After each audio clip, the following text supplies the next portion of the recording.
So I know this is kind of an aging title at this point.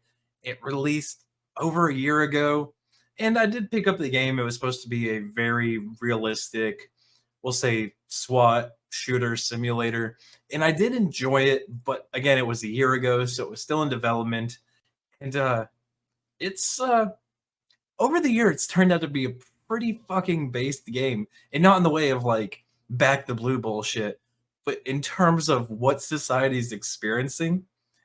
And it's had its fair share of controversies, from adding school levels to more recently arresting a furry PDF file in the game.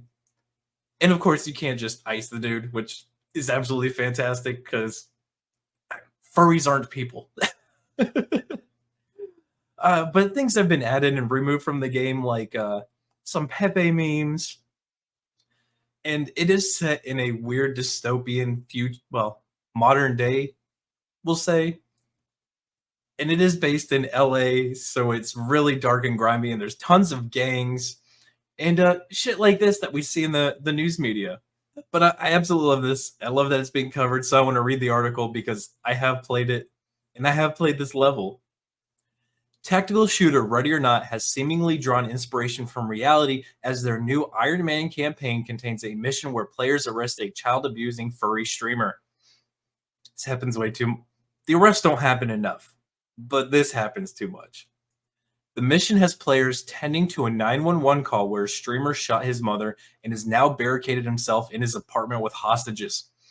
Here's a video depicting the part of the mission where players find the perp's room. I wonder if I can get away with this video. Let's see what happens. Every time change it.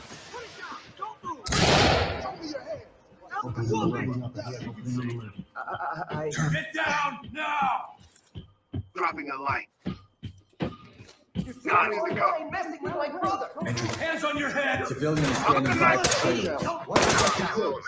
So yeah, that's one thing. If you're watching, and if you're not watching, you can have the suspect pretend to surrender, at which point when you start approaching them, or if you don't get to them fast enough, they either start fist fighting you or will pull out another gun and start shooting at you. What the hell happened, boys? Justice. See if we can skip to his room. On me. Yeah, Move. there we go. Cover this area. Moving out. Hands up! Above your police! Get down! Hands up! Do it now! Let me see those hands! He's got the cat ear headsets. Yes, he has the cat ear headsets. And there's tons of we'll just say this dude probably isn't getting laid by a normal woman.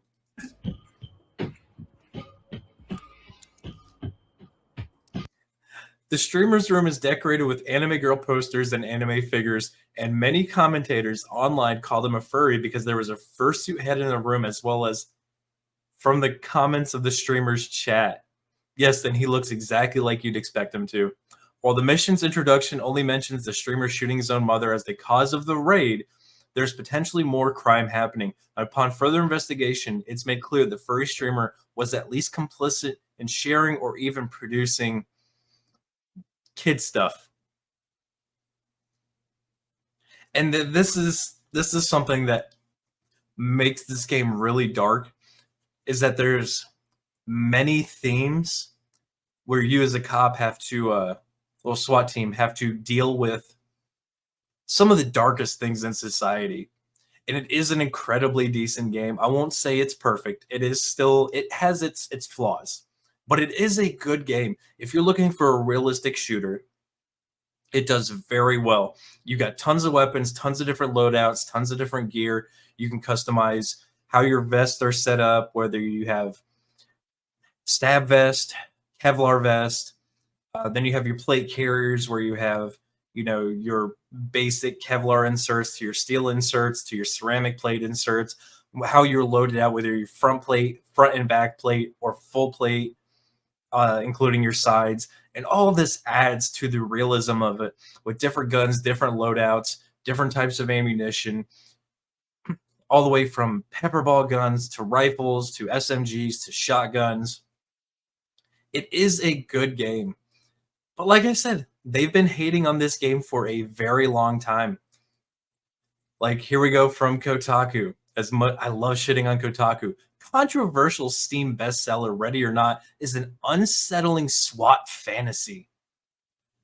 It's complete bullshit. Your scoring system is actually based on how many people survive, including the bad guys, how well you find all the evidence, and how quickly you get it done. Like, you're not getting an A plus or an S plus rating on a mission, which unlocks other stuff for you if you just go murder everybody. And here we go. An Easter egg in the game's starting headquarters area consists of a discarded red pill box and a trash cans with the words Noggin Joggers on the side, which some have interpreted as 4chan speak for the N-word.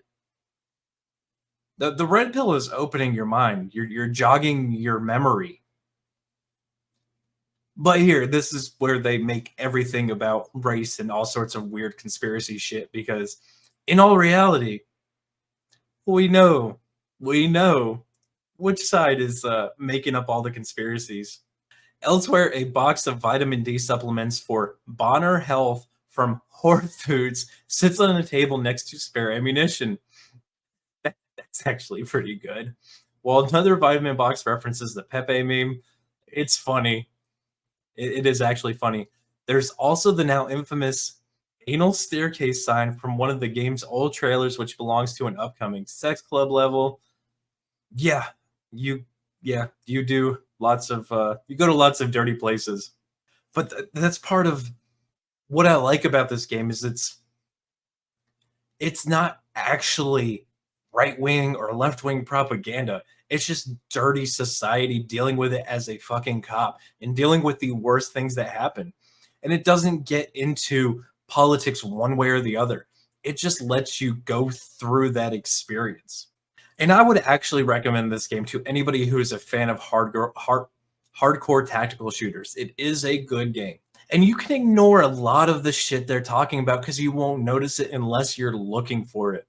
It is full of Easter eggs that go both ways of the political spectrum.